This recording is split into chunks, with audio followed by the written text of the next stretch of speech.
Hello साथियों, मैं Anoop Singh A to Z classes के इस ऑनलाइन प्लेटफॉर्म पर आप सभी का स्वागत करता हूं। साथियों, आरबीआई ने डिजिटल रुपया लॉन्च किया है, तो आज हम लोग देखेंगे डिजिटल करेंसी क्या होती है, क्रिप्टो करेंसी क्या होती है। इसके बारे में हम लोग पूरा डिटेल से चर्चा करेंगे कि क्यों ये लॉन्च किया गया है, कैसे ये लॉन्च किया गया, किस लिए यह लॉन्च किया गया है। इसके साथ साथ क्रिप्टो करेंसी क्या होती है, बिटकॉइन क्या होता है और यह क्यों इसका इतना मांग है, ये सारी बातें हम लोग जानेंगे इस क्लास के अंतर्गत। तो देखिएगा, अभी आरबीआई ने डिजिटल रुपया लॉन्च किया है। अब देश में दो तरह की करेंसी चलेगी। एक कौन सी? तो एक जो रुपया जो नोट के फॉर्म में रहता है, सिक्के के फॉर्म में रहता है, और एक डिजिटल रूप से रुपया लाया गया है। डिजिटल रुपया लाया गया है। क्यों लाया गया है? तो वित्त मंत्री निर्मला सीतारमण से जब यह वित्त मंत्री बनी थी तो उसके कुछ समय बाद इनसे पूछा गया कि पूरा विश्व ऑनलाइन प्लेटफॉर्म पर आ रहा है, डिजिटल हो रहा है, तो आप इसके लिए क्या करेंगी? तो इन्होंने कहा था कि हम भी लाएंगे, क्योंकि भारत में क्रिप्टो करेंसी बैन है, गैर कानूनी है। तो इन्होंने कहा था हम अपना डिजिटल कुछ करेंगे ऐसा। तो पिछले अभी इसी साल जो बजट पेश हुआ था उसमें इन्होंने यह घोषणा किया था कि हम डिजिटल रुपया, डिजिटल करेंसी लेकर के आएंगे। तो वही 1 नवंबर 2022 से इसको लॉन्च कर दिया गया है। तो देखिएगा, इसके विषय में देखिएगा, यह मनी वॉलेट की ही तरह होगा। जैसे कि पूरे भारत में देखिएगा कुछ सालों से ऑनलाइन ये मार्केटिंग करने का, मतलब हर एक चीज ऑनलाइन करने का ट्रेंड चल गया है। जितने लोग देख रहे होंगे ऑनलाइन पेमेंट से, ऑनलाइन से परिचित होंगे, गूगल पे, फोन पे, पेटीएम, सारी चीजों से आप लोग परिचित होंगे, जितने लोग भी आजकल के जनरेशन में हैं। लेकिन यही पहले क्या था, मान लीजिए कि किसी के घर किसी का तबीयत खराब हो गया 10 बजे रात को, ठीक, अब उसके अकाउंट में पैसा है लेकिन कैश नहीं है। वो भागा गया हॉस्पिटल में, हॉस्पिटल वाले कहे कि इतना रुपया लगेगा, जाओ रुपया लेके आओ। आप आए रुपया लेने के लिए, बैंक था उस समय बैंक बंद, आपके पास था एटीएम, आप गए एटीएम के पास, एटीएम था बंद, फोन किए कि हाँ राजकुमार एटीएम बंद है, कैसे पैसा मिलेगा? तो फिर राजकुमार तो कहे एटीएम तो बंद हो गया है, अब सुबह पैसा मिलेगा। किसी तरह से आप रात में व्यवस्था पैसा वैसा के करके हॉस्पिटल में ले गए, पैसा जमा कर दिए, और फिर से जब सुबह हुई तो अगली सुबह क्या थी? संडे थी। आप राजकुमार के एटीएम पे गए, वहां से 10,000 रुपए आपको निकालना था। आपके बैंक में 10,000 रुपए था, तो एटीएम से आपको 10,000 रुपए निकालना था। लेकिन राजकुमार ने कहा कि ऐसा है 2-2 हजार करके 5 बार निकालिएगा, 10,000 नहीं निकालिएगा, क्योंकि 100-100 का नोट है, एक ही बार निकालेंगे तो नोट फंस जाएगा, 2-2 हजार करके निकालिएगा। और बैंक कितना देता है ट्रांजैक्शन? 3 ट्रांजैक्शन देता है फ्री में। उसके बाद जब ट्रांजैक्शन करेंगे, एटीएम से निकालेंगे, कैश निकालेंगे, तो वो 27 रुपया लगभग काट लेता है। क्या हुआ? फिर से जितना ट्रांजैक्शन किए काट लिया। तो यही सब देखते हुए ऑनलाइन प्लेटफॉर्म बनाया गया, गूगल बनाया गया, फोन पे बनाया गया, भीम यूपीआई बनाया गया, मतलब ऑनलाइन, ताकि आपको कभी भी 24 घंटे कभी भी रहे, आपके पास है ऑनलाइन पेमेंट कर दीजिए। यही सब सुविधाओं को देखते हुए ऑनलाइन। ये तो हुआ छोटे स्तर की बात। अब ये जो डिजिटल करेंसी लाई गई है आरबीआई के द्वारा, यह 2 फॉर्म में काम करेगा। एक तो रिटेलर के लिए और एक होलसेलर के लिए। तो अभी केवल एक के लिए, होलसेलर के लिए, जो मतलब कि चुनिंदा फाइनेंशियल इंस्टीट्यूट है, उसके लिए यह लॉन्च किया गया है। डिजिटल करेंसी लॉन्च किया गया है, जो मतलब होलसेलर है, बड़े बड़े उद्योग कर्मियों के लिए, यह इंस्टीट्यूट के लिए यह लॉन्च किया गया है। अभी छोटे रिटेलरों के लिए यह लॉन्च नहीं किया गया है। यह पायलट प्रोजेक्ट के अंतर्गत कुल 9 बैंक इसके अंतर्गत लाए गए हैं, जो डिजिटल करेंसी लॉन्च की गई है। वो 9 बैंक कौन कौन से हैं? तो एसबीआई है, बैंक ऑफ बड़ौदा है, यूनियन बैंक ऑफ इंडिया है, एचडीएफसी बैंक है, आईसीआईसीआई बैंक है, कोटक महिंद्रा बैंक है, यस बैंक है, एचएसबीसी बैंक है, आईडीएफसी बैंक है। ये 9 बैंक हैं किसके अंतर्गत, तो सेंट्रल बैंक डिजिटल करेंसी जो लॉन्च हुई है CBDC, ये बहुत मिलेगा और आगामी परीक्षाओं में इसका फुल फॉर्म 110% पूछने वाला है कि CBDC का फुल फॉर्म क्या होगा। तो देख लीजिएगा, सेंट्रल बैंक डिजिटल करेंसी, ये CBDC का फुल फॉर्म हुआ। इसका क्या फायदा है, तो इसका फायदा यह है कि बिजनेस कर्मियों के लिए यह पैसा लेन देन में यह सुविधा प्रदान करेगा। चेक का झंझट नहीं रहेगा, बैंक अकाउंट का झंझट नहीं रहेगा, ट्रांजैक्शन का झंझट नहीं रहेगा। कोई देखिएगा कि बहुत सारे जब ऑनलाइन जब नहीं होता है ट्रांजैक्शन, ऑफलाइन में होता मतलब नोट के रूप में होता है, तो नोट कुछ नकली निकल जाते हैं। उन सभी सुविधाओं को यह प्रदान करेगा, मतलब नकली का भी चिंता नहीं होगा। और यह नोट जो नोट छपता है, भारत में जो नोट छपता है उसमें भी यह कमी होगी नोट छपने में। जैसे कि मान लीजिए कि 1 करोड़ नोट छापना है, तो यही सब देखते हुए कि अब ऑनलाइन ये हो गया है और ऑनलाइन कर दिया जाए अभी, तो मान लीजिए 1 करोड़ नोट छापना है तो 80 लाख छपेगा, 20 लाख नहीं छपेगा। 20 लाख को क्या किया जाएगा, डिजिटल रुपया में कन्वर्ट कर दिया जाएगा। देखिएगा जिसके पास भी पेटीएम वगैरह होगा, पेटीएम के वॉलेट में सबके पास कुछ न कुछ 500, 700, 1000 रुपया पड़ा ही पड़ा रहता है। जो 4 व्हीलर वाले हैं या फिर जो ऑनलाइन मार्केटिंग करते हैं, उनके वॉलेट में यह पड़ा ही पड़ा रहता है। क्या कि मतलब कि उसको वॉलेट में जो पैसा रहता है उसको हम छू नहीं सकते हैं। यही डिजिटल रुपए का मतलब हुआ कि आप छू ना सकें और मतलब कि जब चाहें उसका आप यूज कर लें, यही उसका मतलब हुआ। इसीलिए यह लाया गया है, उससे कोई घाटा नहीं है और इसका मान घटता बढ़ता नहीं है क्रिप्टो करेंसी की तरह। मतलब कि अभी हम जब दोनों तुलना करेंगे क्रिप्टो करेंसी की और डिजिटल करेंसी की, तब आप लोग देखिएगा कि मतलब क्या डिफरेंट है दोनों में।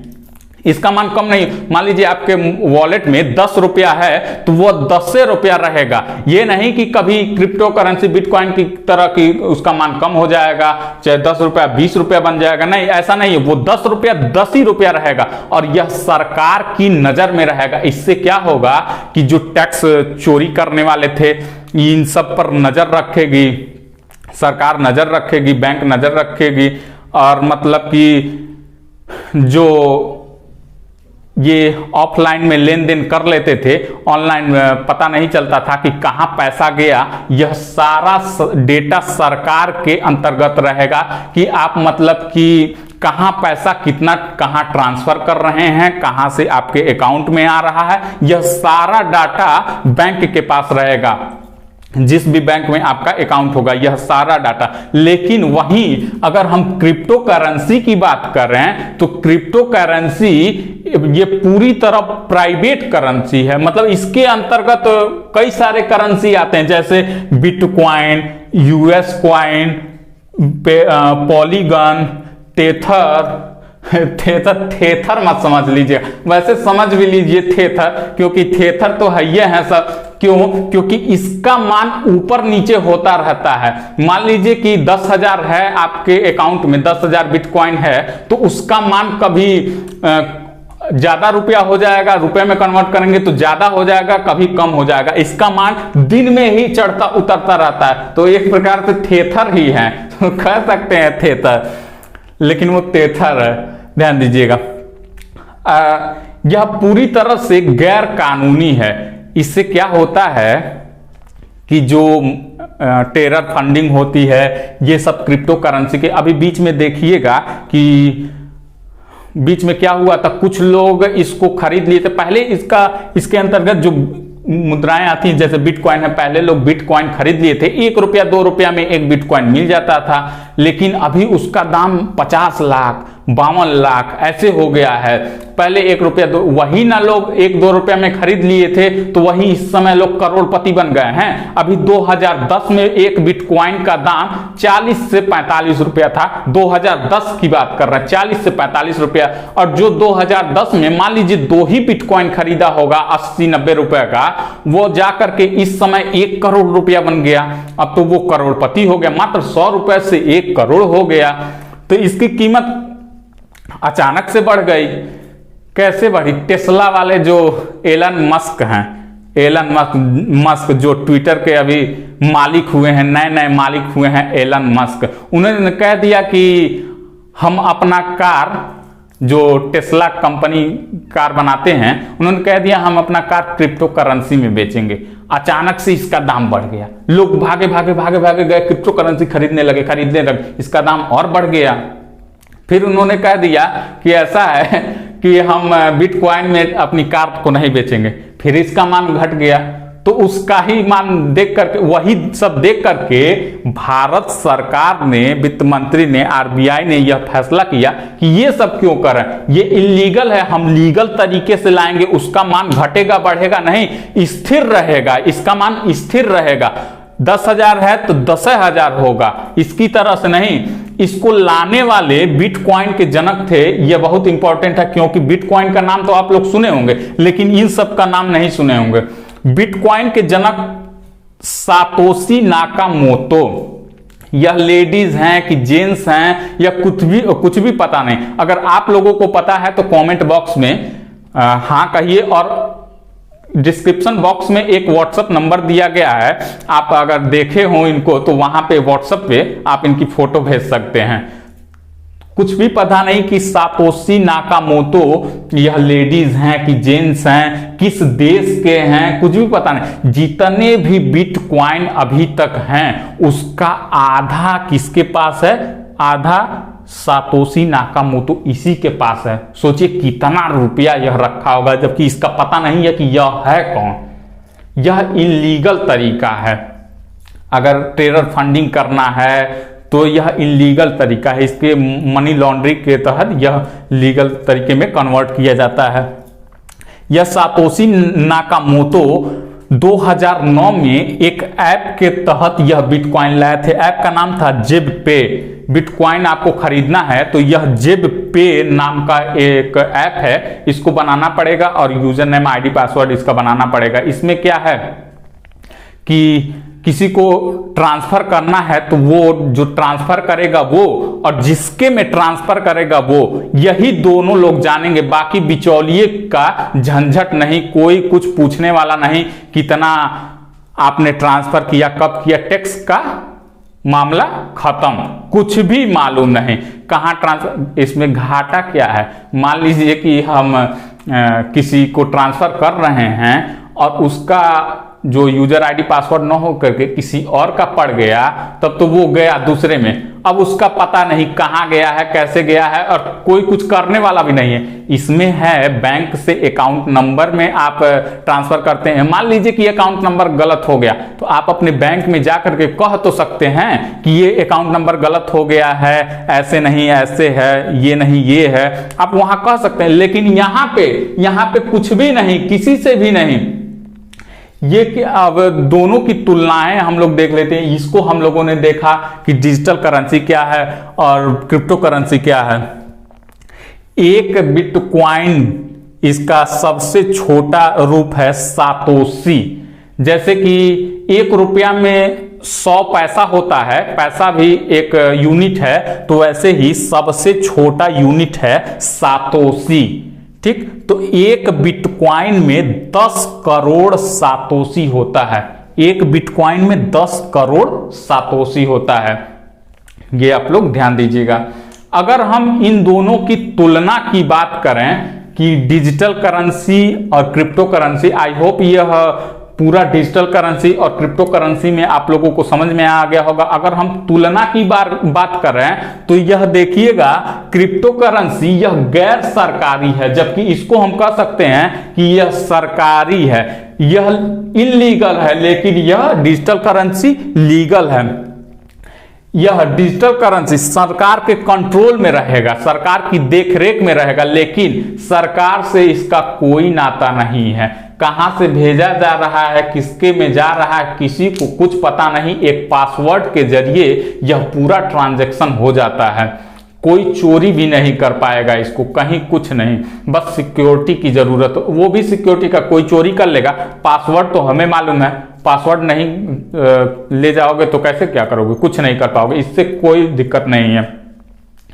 इसमें क्या होता है कि यह मनी लॉन्ड्रिंग, टेरर फंडिंग इससे नहीं कर सकते हैं, लेकिन इससे मनी लॉन्ड्रिंग, टेरर फंडिंग ये सारी चीजें इससे कर सकते हैं। और इसका भाव देखिएगा, इसका भाव चढ़ता उतरता रहता है। कभी एक बिटकॉइन का दाम 52 लाख, कभी एक बिटकॉइन का दाम 40 लाख। तो इसका दाम चढ़ता उतरता रहता है। लेकिन अगर ये 10,000 है तो 10,000 ही रहेगा। ये 10,000 15,000 नहीं हो जाएगा, 10,000 8,000 नहीं हो जाएगा। 10,000 है तो 10,000 ही रहेगा। यह तो हुआ डिजिटल करेंसी और क्रिप्टो करेंसी में अंतर। यही सब देखते हुए भारत सरकार ने, आरबीआई ने यह डिजिटल रुपया को लॉन्च किया है। यह एक बात ध्यान रखिएगा कि यह रिटेलर के तौर पर नहीं, मतलब छोटे ग्राहकों को नहीं, यह बड़े बड़े इंस्टीट्यूटों को यह अभी लॉन्च किया गया है। इंस्टीट्यूटों के लिए यह लॉन्च किया गया है जो चुनिंदा हैं, और कुछ खास शहरों में कुछ खास इंस्टीट्यूटों के लिए यह लॉन्च किया गया है। यह अभी यही इसमें मेन फर्क है, मेन बात है इसमें। क्या है, मतलब क्यों लॉन्च किया गया है, कैसे लॉन्च किया गया है, क्या होता है, आई होप यह सारी बातें आप लोग समझे होंगे, बहुत अच्छे से समझे होंगे। अगर आप लोगों को नहीं समझ में आए हैं तो वीडियो को एक बार और देखिए, पूरी तरीके से अच्छे से समझ में आया होगा, क्योंकि मैंने पूरा इसको बहुत अच्छे से समझाया है और जितना मेरे पास ज्ञान था वो सारा कुछ मैंने आप लोगों को दे दिया है। तो आप लोग वीडियो को एक बार और देखिए। अगर नहीं समझ में आया है तो अगर वीडियो अच्छी लगी हो तो वीडियो को लाइक कीजिए, शेयर कीजिए, और अभी तक जिन्होंने भी इस चैनल को सब्सक्राइब नहीं किया है वो इस चैनल को सब्सक्राइब कर दें। धन्यवाद साथियों।